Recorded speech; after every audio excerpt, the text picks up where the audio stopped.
Salute squatters. I hope ni krentira second half choppers when squatter came place. Let's quickly catch up on this issue. Sorry, I decided to let me do part 2 of the first part of the episode. My last episode yesterday about Jacob Zuma demanding to be reinstated on his membership, like his membership to be reinstated to become the member of the ANC as he was. So politics becomes interesting when we engage and when there's some sort of an activity that is happening. It becomes very interesting. Let's be honest. If nothing is happening in politics, we don't have anything to talk about. Even us as content creators, we are like, mara ayi kwenzakalani wakungachunakali something yana, and sikwazi ukukhuluma anyway, which is interesting because we love politics, some of us.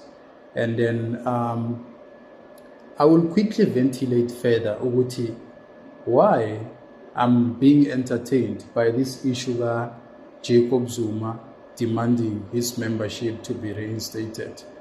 By 31st, by the way, of January, this month end, right? It's because Jacob Zuma feels aggrieved and feels like he has been unfairly treated throughout the process of having his membership being withdrawn.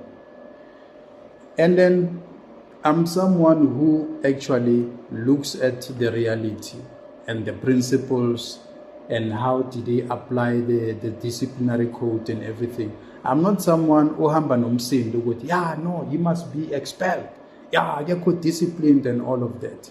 I believe with everybody should be given a fair chance of stating their case, which is not the case with Babu Msholozi.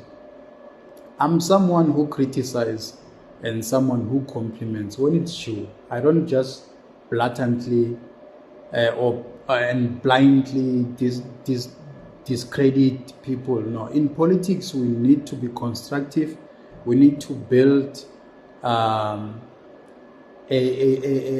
good credibility for us. No, this issue is like this, or this issue is like this. We really need to be consistent in what we are doing. At the same time, we should not push certain agendas, but we need to focus on the facts. So here we have the former president, Jacob Zuma. Remember when they suspended him and scheduled him for the disciplinary committee appearance. He requested he can't do the hearing virtually. Remember, Tony Ngeni was the one who was supposed to represent Jacob Zuma. And then so he refused. No, I can't do this virtually. I need one-on-one. I need to come to the Lutuli house and then so we can properly ventilate this issue. And which is something that he actually preferred, and I believe they should have given him an opportunity to appear in person in a hearing and be represented by whomever he prefers from his side. So he was denied that opportunity, and the hearing went on without him. He was not present, and they made a decision, which is something that I don't want to dwell too much into. But why are you denying Babu Msholozi an opportunity to access rights as much as he wishes? I feel more like when you attend a kangaroo court, a decision has already been made, but they are just scheduling you to appear in a disciplinary committee just for formality. People shouldn't say no, he was not given a fair chance and all of. Imagine if they didn't schedule him for appearing in the disciplinary committee and they just got rid of him. We would be making a lot of noise, and now people are not making noise because number one, there was a disciplinary committee. No, he didn't want to appear in that because Babu Msholozi is notorious, and then always there's something to say about him. But now in this case, ANC was wrong, especially the committee which is responsible for disciplinary. I feel like these guys, they are getting instructions somewhere from the top, especially Ramaphosa. Someone like Ramaphosa, obviously he's a president, and then he's issuing authority with they must do this, they must do that. But now the problem comes when people's rights are being violated. And then now, for him to want to be reinstated as the member of the ANC, it's because he was not given a fair opportunity to state his case. This case is still hanging, by the way, and there are possibilities. Nobody knows, but there are possibilities that he can win this case and they can reinstate him. But here's my view. Ukuthi, if ever Jacob Zuma is going to have a hearing chaired by Fikile Mbalula, it's going to be a kangaroo court, because Fikile Mbalula openly hates Jacob Zuma. You know, when he speaks about Jacob Zuma, you can see on his face ukuthi he gets so much irritated, which is not fair. It's not fair. That is why I always say, don't put your emotions before the leadership. If you are a leader, you need to be someone who's consistent, someone who's super cool. Emotions must be down, you must be calm, and then so you can make sound decisions. You don't make decisions out of hatred. You cannot go on a public platform announcing what you are going to discipline members and all of that. That's not how leadership works. I don't know, maybe I might be wrong, but in this case, I feel that Jacob Zuma was not given a fair opportunity to present his case, because comrades are too scared of that man. They feel like if he ever gets an opportunity, he will get away with the hearing. He will actually win the hearing, because remember, he has won many cases, that man. And even recently, last of last year, when he announced, he actually endorsed Uguti, no, he will not vote for the ANC, and he's endorsing MKP, which is something, he was very technical there. And that man, all the time, he consults with his legal team. Whatever he does, he doesn't do it without consultation. He plans. That is why I call him a chess master. Openly so, I think he's a chess master, political chess master, because what he's doing now, he's showing them flames. He's showing Abu Mbalula, a game. They don't know what to do with him. He's a problematic child to them, and they don't know what to do with this child that was born out of ANC. So politics is a chess, is a game. How you play it, you need to apply your mind. You need to be technical. You need to be strategic when you make your moves. So you don't just go rampantly,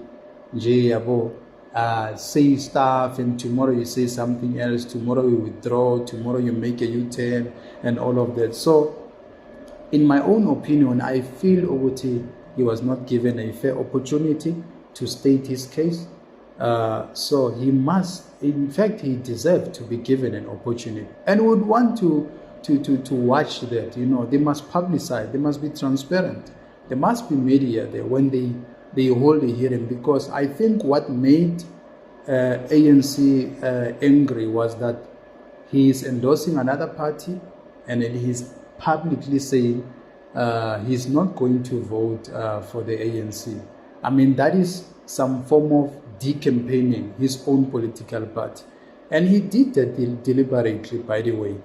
And then for the fact that he has got so much followers, and they knew ANC would, this man is now pulling out a crowd. And he did, by the way. The reason why ANC lost the outright majority is because of Jacob Zuma. Let's be fair, it's because of Umsholozi. It means he's a chess master. He was showing them, Uguti, I'm in charge here. I can collapse this. So he has proven to them. And for that fact, by the way, I think they are still angry at him because they lost power. I mean, why would they further victimize him? Remember, we are talking about someone who was taken to prison for contempt of court. He was never tried, he was never put through the court proceedings, and he was never tested he was just taken straight to prison. In a democratic society, I don't think that was appropriate. These things of contempt, I think they have to change certain laws there, because I think they are harsher, because now you get to be victimized because you were actually protesting something which you are not happy of. Remember, the reason why he was taken to prison was simply because he did not want to appear at the Zondo Commission. And then for him not to want to appear there, it was because he wanted Zondo to recuse himself. Because Zondo was being just like Fikile Mbalula. He was being personal to Umsholozi, and he this thing was well orchestrated. But now ibahlulile iplan yabo, and they wasted our tax money. 1 billion was spent at the Zondo Commission, Patalama lawyer and all of that, and we never benefited anything. Bona, they were just pushing agendas, which is something very stupid to me. I mean, they could have created jobs, they could have sponsored businesses with that 1 billion. And other black people who are striving and who are fighting unemployment, in a sense that they have employed black people to eliminate poverty. It's so sad, because politicians sometimes they use power in an abusive way. I mean, they abuse their authority and all of that. So if you ask me now, Jacob Zuma should be given an opportunity, and it must be publicized. It must be a public hearing where we can be able also to watch, because we are having a very, very close interest on this. We are interested. We want to see what is going on. How is everything going to unfold? Even the media, I think they can support me on this one. They would want it to be a public hearing so that we can see. Even when it's final, we can see what happened. So we can have our own opinions. I mean, we have a right to information. We must watch it live when it happens, so we can be able to check but how did they reach to that decision? I know for the fact that it's against the code of conduct for him to endorse another party and to publicly state he's not going to vote for the ANC, but he has got his own personal reasons. Why don't we give him a chance to actually express himself and state his case? I mean, it's fair enough.